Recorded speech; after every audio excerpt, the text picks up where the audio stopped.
clase del día 3 de julio de 1969. Hayan vivido 25 años atrás y hubieran 30 años atrás, nosotros acá en la Argentina estábamos en una situación en que nunca, digamos así, la pasión nacionalista fue una cosa que pudiera tirar numéricamente a ser representativa desde el punto de vista del número, pero existía esa pasión nacionalista, existía en la juventud y aún en la gente grande, aún en los mayores, porque por obra del fascismo italiano sobre todo se había creado en el país un pathos en la colectividad italiana. Y como esa colectividad italiana es tan numerosa en el país, gravitaba lógicamente sobre los hijos y sobre la gente. Hubo un momento, que fue el momento de la campaña de Abisinia, en que, digamos así, la pasión suscitada por el fascismo en el mundo entero donde había italiano alcanzó su apogeo. Fue el momento, aparte de que el fascismo hacía una propaganda en todo el mundo. Todo eso que acá se llama la ranchería y todas esas cosas, y lo colaboro, es decir, de los centros recreativos, del descanso, del trabajo, todo eso se fue propagando en este país. Y todo eso hacía que existiera una pasión. Muchos italianos serían indiferentes, pero había una participación progresiva. Y entonces la juventud argentina, aparte de la acción de, digamos así, de los elementos hispanistas, etcétera, estaba movilizada. Por ejemplo, los 1 de mayo, cuando la Alianza Libertadora hacía un desfile, eran 20 cuadras de gente. 20 cuadras de gente en la calle de Santa Fe. Ahora, no todo era juventud, simplemente. Había algunos desfiles de jóvenes, pero había un acompañamiento grande, precisamente por la gravitación y la proyección de los grandes nacionalismos europeos, principalmente el italiano, algo el español, un poco el alemán, porque la colectividad alemana por otra parte nunca ha sido importante en el país. Y entonces existía una cosa, una pasión, y esa pasión podía, digamos así, nutrir una política. Además, el ejército argentino en ese momento estaba bajo la influencia, si no bajo la influencia, por supuesto, del nacionalsocialismo, pero sí bajo la influencia del prusianismo militar. Porque en aquella época, lógicamente, los maestros en el orden militar eran los alemanes, y los oficiales argentinos iban a Alemania a hacer cursos y a hacer aprendizaje, así como ahora van a Panamá o a distintos lugares de Estados Unidos, etcétera, hacer lo mismo. Pero había una diferencia, que en las escuelas militares yanquis no se aprende nada que sea fundamental, fuera de la parte, digamos así, técnico-profesional. Y las ideologías que se traducen en los libros que se enseñan acá como doctrina son una cosa para matar cualquier ideal, no para encender. No hay cosa más pedestre, más ramplona, más fría, más ausente de todo contenido que esos libros, que se han traducido y que se utilizan, que hemos comentado acá algunas veces en los cuadros. Por eso, el otro día, una observación interesante fue la que hizo me contaba un amigo que el general Toscano hizo una reunión de jefes, una reunión, todos protagonizados por el comunismo internacional. Porque esas banderas, esas consignas, esos eslogans, esas razones las hemos ido dejando nosotros. Hace mucho tiempo que se ha venido en una forma u otra haciendo una crítica progresiva de la soberanía, por ejemplo, del ideal de la soberanía política de la nación, diciendo que esta es la época en que ya no hay más sentido, no tiene más sentido la soberanía política de la nación, sino las unidades regionales, unidades regionales y continentales. Y de esa manera se ha ido quitando una de las razones más firmes, de las razones más vitales, de las razones más candentes para encender un entusiasmo, para darle el contenido de vida al ciudadano, sea hombre de armas o sea civil. Porque la soberanía representa precisamente la afirmación de una nación en la plenitud de su existencia. Es el dominio de lo propio, es la superioridad sobre todo lo propio, es la libertad de acción, es la posibilidad de conducir. ¿Por qué los gobiernos argentinos, sean cuales fueren, no pueden servir al bien común? No pueden servir al bien común porque no tienen ejercicio pleno de la soberanía, porque carecen de libertad de acción para usar el lenguaje propio de nuestro tiempo. Porque yo, para poder servir al bienestar de mi pueblo y a la grandeza de la nación, tengo que tener libertad de acción en el plano jurídico, en el plano económico, en el plano social, en el plano financiero, en el plano educativo, en el plano cultural. Porque para poder yo realizar aquellas medidas y aquellas condiciones que exigen el bien común, tengo que tener ejercicio pleno de la soberanía. Si yo no tengo ejercicio pleno de la soberanía, no puedo servir al bien común. Y el bien común es la ley suprema en la vida de una nación después de Dios. No hay nada sobre el bien común. En el orden temporal no hay nada. ¿Y cómo voy a poder yo cuidar del bien común? ¿Cómo voy a poder orientar las actividades en la dirección del bien común si yo no tengo libertad de acción? ¿Cómo voy a poder regular el mercado interno y externo? ¿Cómo voy a poder regular los créditos en función del bien común si yo no ejerzo plenamente la soberanía? Por eso hay una cosa que es fundamental. Cuando una nación, cuando un Estado adopta el sistema liberal, lo mismo en lo jurídico que en lo económico, que en lo social, que en lo educativo, ese Estado ha renunciado al ejercicio de la soberanía y su voluntad es ser mediatizado por un poder extranjero. Ese poder extranjero puede ser un gran poder político y militar o el poder internacional. Y es en realidad el verdadero patrón, el verdadero dueño de la vida y de los destinos de estas naciones llamadas subdesarrolladas. Y nosotros voluntariamente hemos ido renunciando a lo que antes se llamaba soberanía y es un nombre propio y ahora se llama seguridad. Hemos delegado la seguridad. La seguridad de la Argentina está en manos del Pentágono.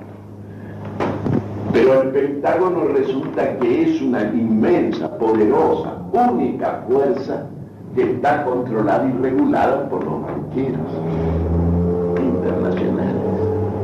porque la política de Estados Unidos y la del Pentágono la manejan ellos. Ahora, además, aparte de eso, subordinados al poder del Pentágono para, digamos así, la defensa de nuestra seguridad contra un enemigo exterior, ¿de qué nos sirve todo el poder del Pentágono frente a la guerra subversiva? ¿De qué nos sirve el Pentágono frente a la guerra subversiva?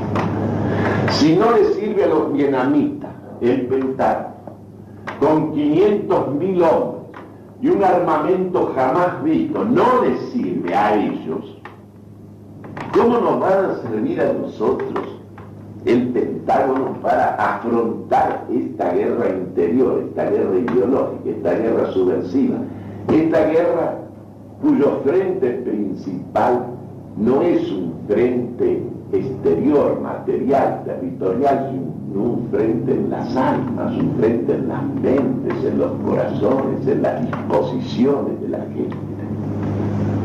¿De qué nos sirve todo el poder del Pentágono para encarar esta guerra, que es ante todo una guerra en el orden espiritual, una guerra religiosa?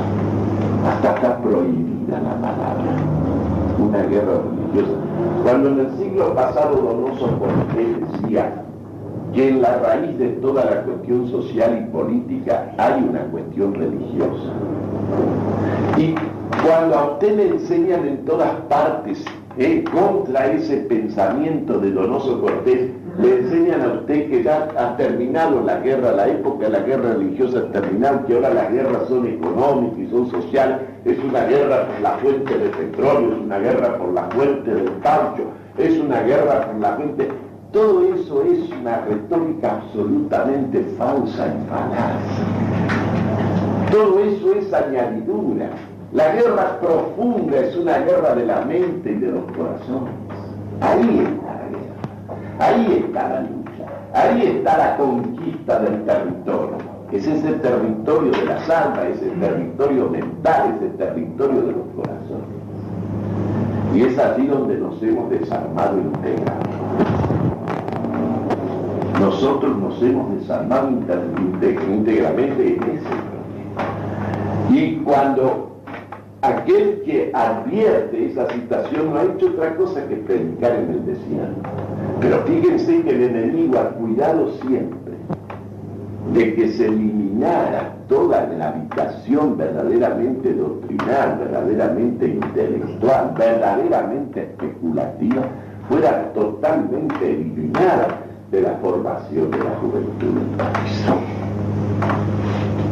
Y la gente le urge a usted sobre cuestiones concretas, cuando lo fundamental es el discernimiento de la mente, cuando lo fundamental es saber lo que es primero y lo que es segundo, lo que es sustancial y lo que es accidental, y nosotros no lo entendemos. E incluso los revisionistas de la historia, me refiero a los revisionistas llamados nacionalistas, cuando hacen la revisión de la historia argentina, ¿de qué punto de vista la hacen?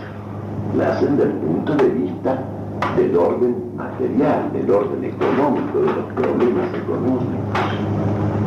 Hacen en realidad un revisionismo materialista y ateo y populista, porque el populismo, toda interpretación populista de la historia y de la política es materialismo puro. Materialismo y ateísmo. ¿Y por qué es ateísmo y materialismo? Es ateísmo porque hace venir el poder de abajo y hace venir la fuerza impulsora de la historia de abajo y hace protagonista de la historia a las masas en detrimento de las personalidades ejemplares. Yo le oí el otro día a un mayor de un hombre, un mayor viejo que podía haber llegado ya a teniente general si hubiera seguido en carrera, y un hombre, un nacionalista de hace 30 años, pero que entró dentro del populismo peronista y que sigue estando. a pesar de lo aristocrático que es. Resulta que el otro día lo encuentro en el hospital militar y tengo una conversación sobre la situación. Coincidíamos en el aspecto crítico. Pero fíjense la reflexión que me hizo él. Dice, usted ve lo que pasa, dice, los propios obispos se tuvieron que reunir y tratar de resolver y de definirse y de decidirse a colocarse en la cresta de la ola. En la cresta de la ola para no ser arrastrados por la marea. ¿Qué quiere decir estar en la cresta de la ola? La cresta de la ola es la que mueve la ola, es la que mueve la marea, o es un simple epifenómeno, un simple efecto, un simple resultado, una simple afloración de un impulso que viene de abajo.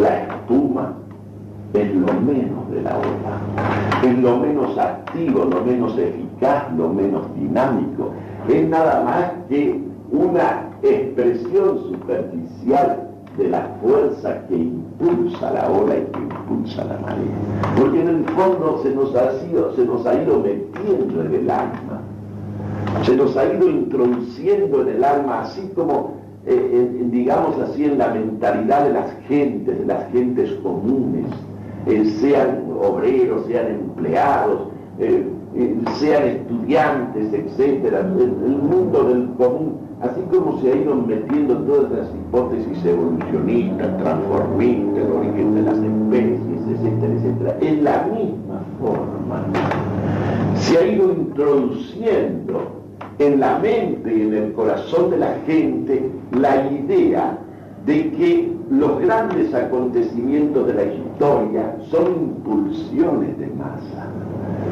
La irrupción de las masas al papel protagónico, al ser, digamos así, el principio que mueve los acontecimientos de la historia, que es una obra típica del siglo XIX y que el primero que la denunció con figura incomparable fue Nietzsche.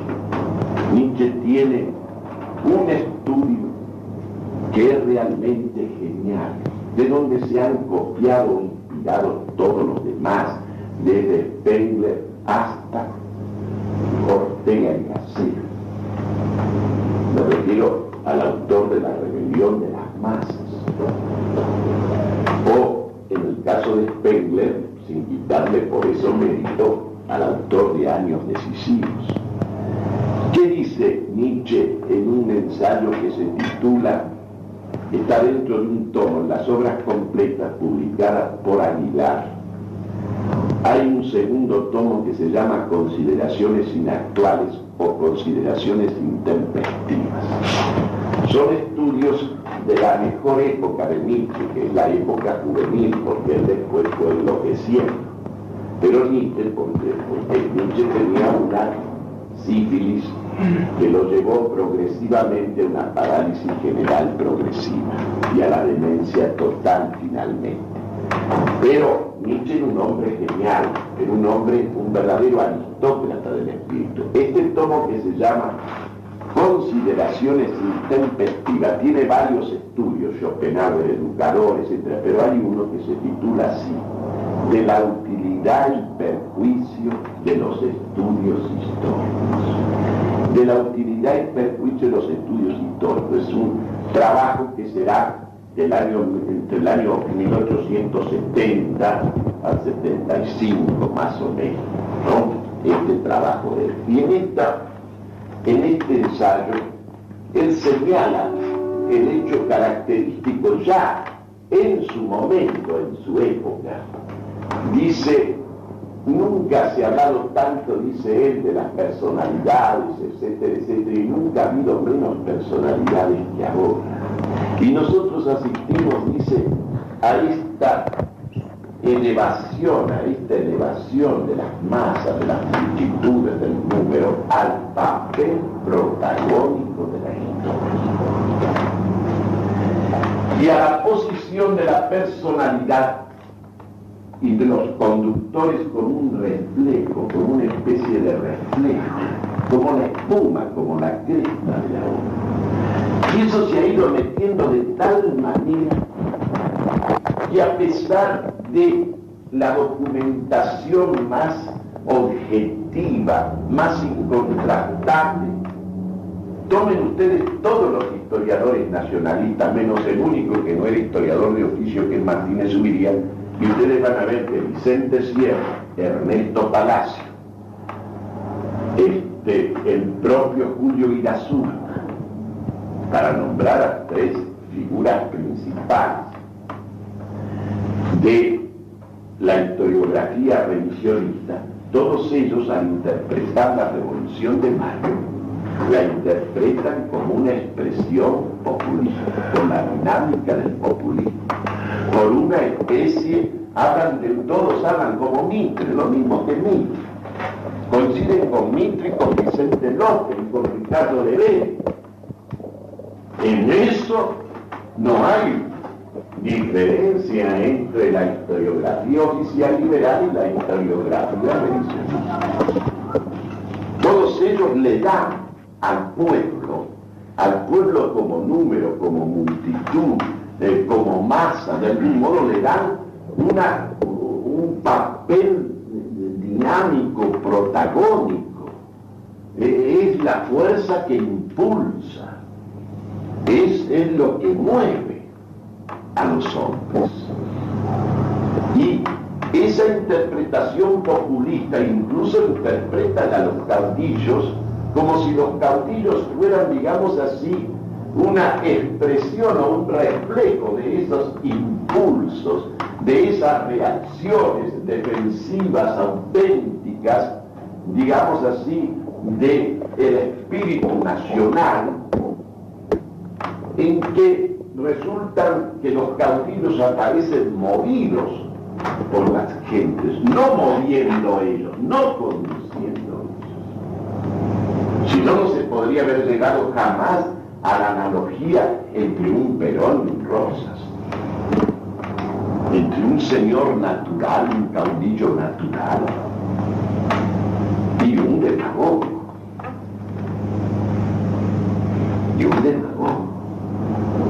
Entre un hombre que era señor por el lugar que ocupaba, era señor por sus trabajos, sus esfuerzos, sus afanes, hasta inclusive por su propia ascendencia, por ese doble sentido de la nobleza de que hablan los libros de partida y los tratados de caballería y los libros de corregidores. Hay aquel que nace noble, lo cual comporta una responsabilidad de reiterar la obra de los mayores que permitieron adquirir nobleza. Y hay aquellos que no habiendo nacido nobles o habiendo nacido nobles por ascendencia, producen hechos, producen actos que les permiten vivir y morir nobles. ¿Y a quién llamaban los españoles rico hombre? Rico hombre era aquel que era noble por sus mayores, lo cual comportaba una carga, una responsabilidad de mantenerse a la altura lograda por ellos. Y eran además nobles por sus hechos, porque morían en nobleza. Ese es un rico hombre. Es un hidalgo potenciado, es la perfección de la hidalguía. Pero la verdadera nobleza, claro está en aquel que muere noble, no el que nace noble. Porque el que nace en nobleza puede, por la vulgaridad, por su deslealtad, por su infidelidad a sus mayores, puede perder esa jerarquía. Por eso verdaderamente noble no es aquel que nace, sino aquel que muere en nobleza.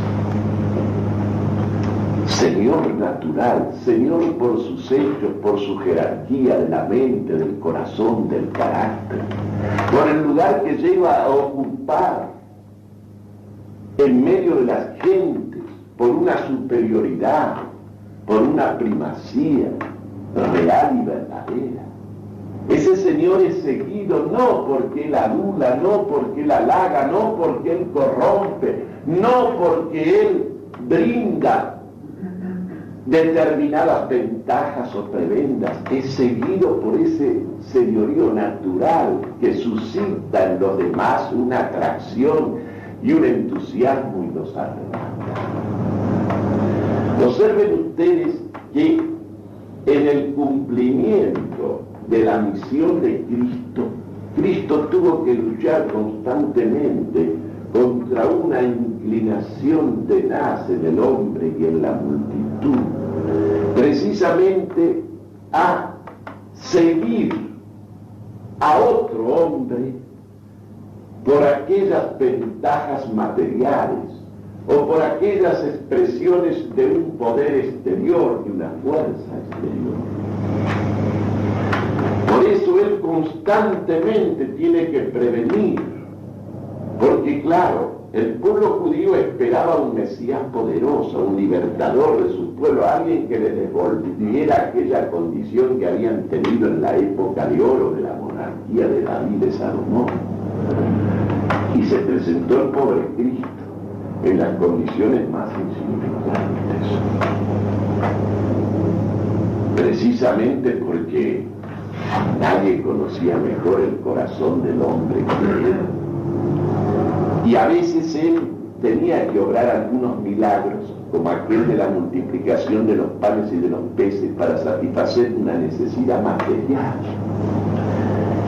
Y esa gente que lo había seguido por la palabra, por lo que él comunicaba, por su mensaje, por su prestancia, por su prestigio divino, cuando él se convierte en hacedor de esos favores materiales, la gente se olvida de lo otro y se aferra a él porque es dispensador de esa fuerza y de ese poder material. Y entonces él tiene que rectificar constantemente y le reprocha: ustedes en realidad están, digamos así, referidos y aferrados a mí por este pan material que yo les he dado. Pero no se olviden ustedes que sus mayores, los que comieron el maná del cielo en el desierto de Sinaí, murieron porque era pan mortal. El pan que yo soy es un pan de vida eterna, es otra cosa. Hasta sus propios discípulos vacilan, y finalmente vacilaron todos. Porque la gran tentación es precisamente la sustitución del real señorío por estos falsos señoríos nacidos de la adulación y de la lana. Como dice aquel personaje de Shakespeare, dice: me dices palabras halagadoras, me dices palabras halagadoras para que yo no sea noble conmigo mismo, para que yo no sea noble conmigo, sino para envilecer. Aquellos señores del tiempo de Quiroga o de Rosas o de Chavo eran señores. Rosa jamás apareció en público ni le interesaba el problema, como no le interesaba a Oliveira Salazar. Qué hombre menos público que ese, menos espectacular. ¿Cuántas apariciones ha hecho a los 40 años de gobierno? Nunca le interesó ese problema. Lo que sí le interesó hacer justicia a su pueblo, hacer bien a su pueblo. Y por eso mismo que quería el bien de su pueblo, no podía dudar. No podía hacer esas grandes payadas que a veces son necesarias. Pero te pone un caudillo de aquellos tiempos. Rosa vivía encerrado en Palermo, no se mezclaba, y ese famoso retrato que ponía en las iglesias y todo, era simplemente como él nunca estaba allí. Ponían un retrato de él, pero él jamás necesitó de nada de eso. Porque el señorío de él, la superioridad de él, la fuerza de la gravitación de él no era el resultado ni de los sufragios, ni de los clamores, ni de los entusiasmos venidos de abajo. Él era un señor natural. Natural quiere decir un señor por gravitación, por superioridad propia suya, como era un Quiroga. Era un señor de los camellos. Y entonces ellos no necesitaban anular a la gente. El anulador no es un señor, es un servil de la gente. No es uno que conduce, ese sí que está en la cresta de la ola y por eso habla ese lenguaje de palabras que dice. Ustedes se dan cuenta qué mentalidad tiene que tener hoy una persona para homologar y poner juntos como vidas paralelas a un Rosas y a un Perón. A un Perón que llena los bancos del mundo del oro argentino robado a su pueblo, para vivir como un payá después contra un señor que lo único que se llevó, habiendo sido el hombre más rico de la patria, fueron los títulos de nobleza de su administración, su archivo, y no tenía un centavo en Europa, y tuvo que trabajar hasta los 80 años, hasta su muerte, para ganarse el pan. ¿Cómo va a comparar uno, un señor, con un pelantán como él? Irrita con un plebeyo, con un inferior, con un cortón, con uno que ha prostituido a los argentinos. De una manera como nadie lo ha hecho jamás. ¿Cómo se puede comparar? No se puede. Y eso no lo hacen los hipayos, no lo hacen los historiadores liberales, no lo hacen los falsificadores de la historia, lo hacen los revisionistas, los que van a traer la historia verdadera. Y falsifican la historia de ayer y la historia de hoy. La de ayer y la de hoy, las dos. Esto es lo terrible. El problema está en la inteligencia, está en la mente. ¿Quién se atreve hoy a expresar un pensamiento jerárquico? ¿Quién se atreve a decir que la historia la hacen los señores, la hacen las personalidades ejemplares?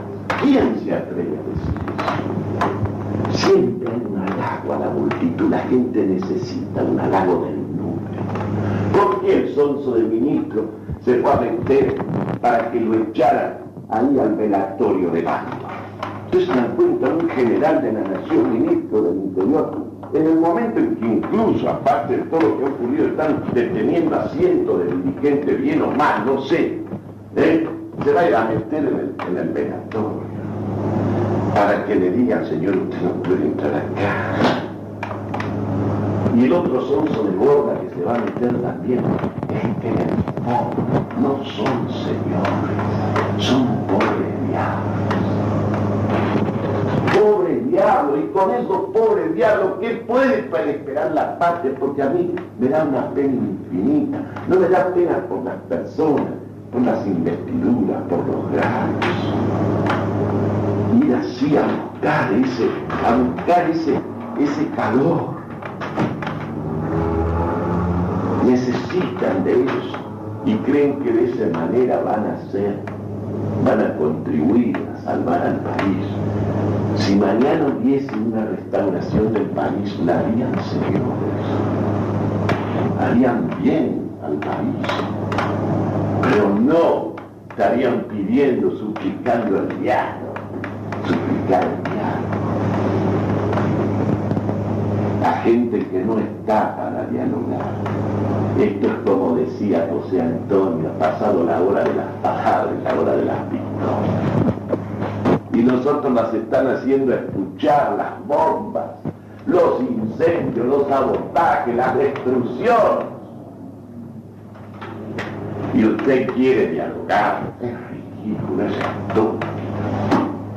Es una cosa que no tiene nombre. Lo que pasa es que la gente no tiene aquellas condiciones y exigencias del verdadero señorío, que es la lucidez de la mente y la disposición para la paz. Por eso buscan el número. Quieren a todo trance tener ese apoyo que no lo van a tener. Gracias a Dios, no lo van a tener. Pero el enemigo del pueblo es aquel que no ayuda, es aquel que actúa como un señor y lo sirve a su bien, pero no adulándolo, no halagándolo, no haciéndole ver que ellos son los que verdaderamente mandan y los verdaderos señores, y que uno hace lo que el pueblo quiere. Uno debe hacer lo que es bien para el pueblo, sin necesidad de estar ahí apelando, buscando los sufragios. Este problema lo trató de mano maestra Shakespeare en la tragedia Coriolano. Estas que se dan poco de Shakespeare, trató este problema. Coriolano figura en la tragedia de Shakespeare como el salvador de Roma. Y en el momento en que él está exponiendo su vida, y en el momento en que él está realizando el esfuerzo de salvar a Roma, en ese momento la multitud, ¿qué está haciendo? Está pidiendo que se abran los graneros donde está depositado el trigo para satisfacer sus necesidades. Y una vez que él ha salvado a Roma, porque era una época en que ya los plebeyos tenían participación en el gobierno, el tribuno del pueblo, los tribunos del pueblo, para poder otorgarle, lógicamente Coriolano se ha ganado un lugar en el Senado, se ha ganado aquel lugar que reclamaba Sócrates en la ciudad de Atenas, participar como benefactor de la República en las comidas públicas. Y entonces Coriolano debe incorporarse al Senado, pero hay un requisito, que para poder incorporarse al Senado no son suficientes los méritos reales, los sacrificios reales, la gloria que él ha alcanzado. Tiene que presentarse ante la multitud, desgarrar las vestiduras, mostrar las cicatrices de sus heridas, para que la multitud ruja y lo aplauda. Y entonces, una vez dado ese sufragio, una vez consumado ese plebiscito, una vez culminado ese aplauso, entonces puede sentarse. Y Coriolano, en la tragedia de Shakespeare, se niega a pasar por eso, porque comprende que eso significa la mediatización de su señorío y de su grandeza y de su honor. Lo que a él lo llevan a ese lugar de los optimates, de los mejores, no es el sufragio, son sus hechos. Pasar a través de ese aplauso de la multitud sería enriquecerse, sería rebajarse, sería entregar a la lengua de la multitud, a la lengua servil, sería entregar su dignidad y su prestigio y su señorío, y sería hacerlo. Ese es el sentido profundo de este pasaje inmortal, y las palabras que él dice son memorables. Es el problema que se repite siempre. Recuerda que el señorío no te lo da Dios, ni dado esas disposiciones o talentos que él te ha dado a su máxima expresión o desenvolvimiento. El señorío no te lo da tu superioridad real, sigue haciendo. Y resulta que la llega primero a la comunidad toda, y de la multitud al gobernante, al titular. una mediatización. Coriolano no es la obra de esas excelencias, de esos méritos, de eso que él ha producido. Sí, están esos méritos, esas excelencias en débil. Llegar allí arriba tiene que ser mediatizado por el voto de la multitud. Y entonces aparece consagrándote y poniendo ahí. No son los hechos extraordinarios que tú has producido, es el voto de la multitud. Porque sin ese recurso no puedes ocupar eso. Lo mismo pasa en el proceso de la transmisión del poder dentro de la concepción populista del suarismo. El poder está en Dios, es la fuente, pero ese poder, para llegar al titular que ejerce realmente el poder, la autoridad política, pasa por el titular primero de la soberanía en el orden temporal, que es la multitud. Y entonces de la multitud sube hacia el que ejerce el cual aparece entonces como un representante, el cual aparece en última instancia como uno que está en la cresta de la obra. Es como un fruto, es como la espuma que resulta de la obra. Y esta concepción está metida en el alma de los argentinos, está metida en la inteligencia argentina. Y la gente te dice, no puedes gobernar sin apoyo popular. No puedes gobernar. Franco gobernó 30 años sin apoyo popular y Oliveira Salazar 40.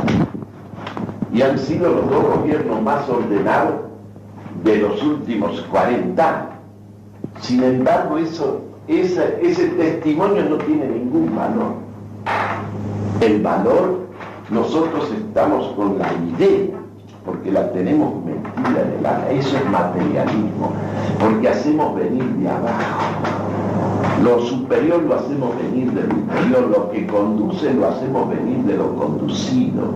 El mando lo hacemos venir de los que obedecen y tratan de servir. Lo cual no quiere decir que no tengan que tener algún modo de participación todos los integrantes de una comunidad. Pero ¿de qué modo participa la multitud en el ejercicio del gobierno? Participa expresando lo que le duele, lo que le hace falta, lo que necesita. El conductor está para dar los remedios, para encontrar los caminos, para saber lo que tiene que hacer. Como un enfermo, no es un ente pasivo frente al médico, es un enfermo, le dice lo que le duele, lo que le está pasando, y eso lo necesita el médico para actuar, no es un agente pasivo. Un escolar tampoco es un agente pasivo. No es simplemente alguien a quien le están grabando la lección o el saber de una manera así pasiva, como quien pone un sello o como quien saca en un grabador las palabras que alguien dice. No, él tiene una participación activa también, pero es una participación propia del que sufre una acción, del que la está recibiendo, no del que la da. La potencia pasa al acto por algo que está en acto. Por eso Dios, que es acto puro, es el que mueve todo. Todo lo demás en alguna manera es pasivo frente a Él. Sufre la acción de Él, es movido por Él. Él no está en la cresta de la ola, Él es el que mueve. Y toda autoridad y todo señorío real y verdadero en el mundo es una delegación de ese señorío absoluto de Dios. Y no una delegación a través de una mediatización del superior por los inferiores. El fundamento, la autoridad viene siempre de arriba. Cuando se elige una autoridad por elección, por sufragio, Y la elección tiene sentido cuando son los pares que eligen a uno entre sus pares. Lo único que hacen es designar quién va a ejercer el poder, pero el poder que ejercita ese le viene de la única fuente de poder que es Dios. La autoridad del padre de familia es una autoridad que viene de Dios. No es una autoridad. La elección lo único que hace es designar. Es dentro de nuestra fe católica, no son los cardenales los que eligen al Papa. Eso no es de fe, eso es visto humanamente. El Papa supone la presencia y la inspiración del Espíritu Santo. Eso es de fe.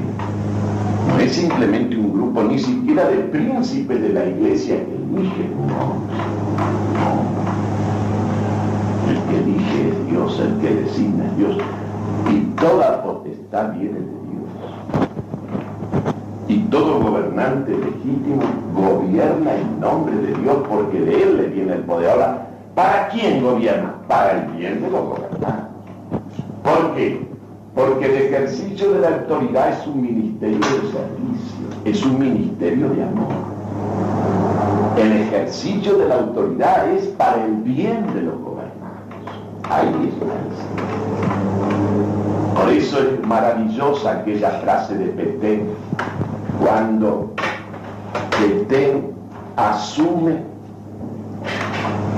todas las jerarquías de Francia, todas las autoridades de Francia han desertado. Todos han huido. Los responsables de la derrota de Francia frente a Alemania. Todos han huido. Una derrota única en la historia. En 15 días todo ese poder francés que se preparó 20 años fue arrasado por las fuerzas acorazadas alemanas. Entonces, Francia está a merced del enemigo. Todo el mundo, todos los responsables se han mandado a mudar.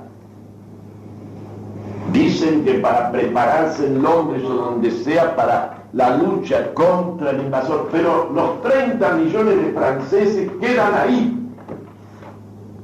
Y entonces surge este viejo, un viejo mariscal de Francia, una gloria de Francia, ya está en la posteridad, ya está en la inmortalidad.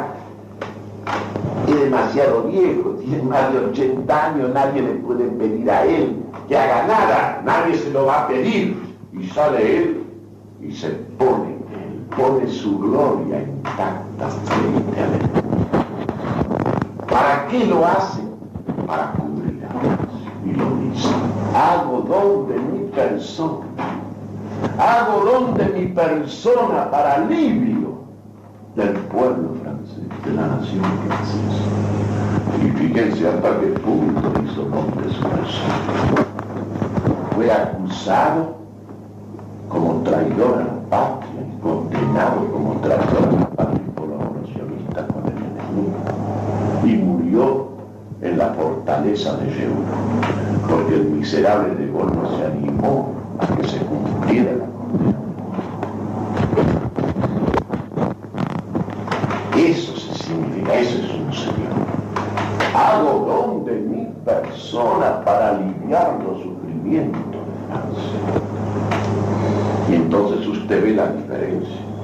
Toda la soberbia que podía tener un Hitler, cuando este hombre se presenta en ese famoso vagón donde se había firmado la horrenda paz de Versalles en el 18, cuando se presenta, ¿qué hace Hitler? Se inclina, lo saluda reverente, porque está en presencia de la grandeza. Es una cosa que se comprende. Él puede más que toda Francia. Todo el pueblo francés no es nada al lado de este hombre. Este hombre lo encarna, lo personifica, es la gloria intacta. El pueblo está humillado, abatido, vencido. Sus falsos conductores han huido todo. Está él. Y él solo impone al enemigo. Esto se llama señorío. Esto es un señor. Me van a decir que está en la cresta de la ola. Me van a decir que se espuma de la ola. Me van a decir que viene de abajo, que ha sido instituida su superioridad por el sufragio de la gente. No. Las cosas son siempre de arriba hacia abajo, son jerárquicas. Las cosas son jerárquicas. Uno tiene que apelar siempre, y les leo una vez más este pasaje de otra tragedia de su Troilo y Cressida. El que habla es Ulises. Este discurso de Ulises, que está en el acto primero, escena tercera, de la tragedia Troilo y Cressida, se produce por lo siguiente. Es un episodio de la guerra de Troya. Los ejércitos griegos hace largo tiempo que están sitiando a Troya y no pueden vencerla, no pueden irrumpir, no pueden dominar la resistencia de la ciudad a pesar de su inmensa superioridad. ¿Cuál es la causa? La causa es que el mando de los griegos está dividido. No hay uno que conduce. Hay varias tiendas de jefes desparramadas allí en los campamentos. Y entonces se produce la anulación de la decisión propia del Señor. Cuando son varios los que tienen que decidir, no hay decisión. Por aquello que decía Alberini, que los cuerpos colegiados con más de un miembro fracasan. Entonces, al no haber un jefe, fracasa. No se puede. La debilidad, ¿dónde está? En la fuerza de resistencia de los troyanos, no. Está en la división de ellos. Y entonces Ulises, el prudente Ulises, hace el elogio de la jerarquía. El elogio de la jerarquía.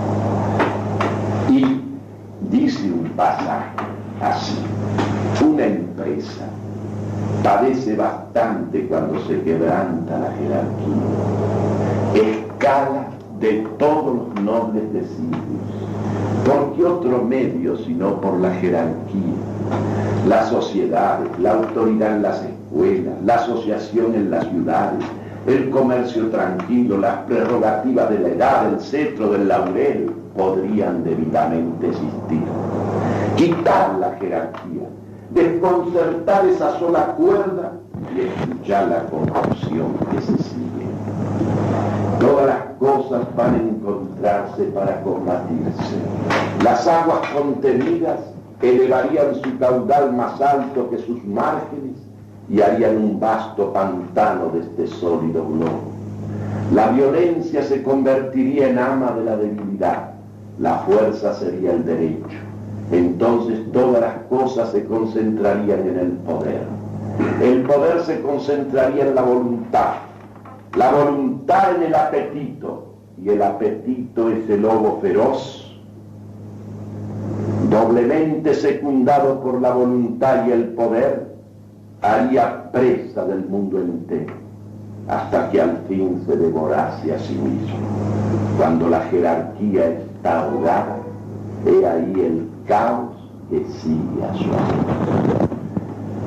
Todo lo que estamos viviendo en el día de hoy en la patria y que está viviendo el occidente cristiano está comentado y explicado con un sentido de la realidad insuperable por esta página de Shakespeare. Es la crisis de la autoridad y la crisis de la jerarquía, que es, digamos así, la expresión de la autoridad a través de la multitud ordenada. Porque ¿cómo puede la multitud constituir un orden? Constituir un orden como se constituye un ejército, como se constituye una falange. ¿Cómo se puede constituir sino a través de una escala de mandos y subordinaciones, una escala jerárquica que culmina en alguien que preside, en alguien que decide? Cuando Dios tuvo que crear, cuando Cristo tuvo que dejar constituir la iglesia y constituirla como un orden, como una jerarquía que hizo, Dejó un gobierno colegiado, no, él tenía un colegio de 12, tomó uno y lo puso a la cabeza. Y ese uno, por sí solo, define y decide. Y toda la iglesia junta, todos los obispos juntos, no pueden decidir nada sin él. No.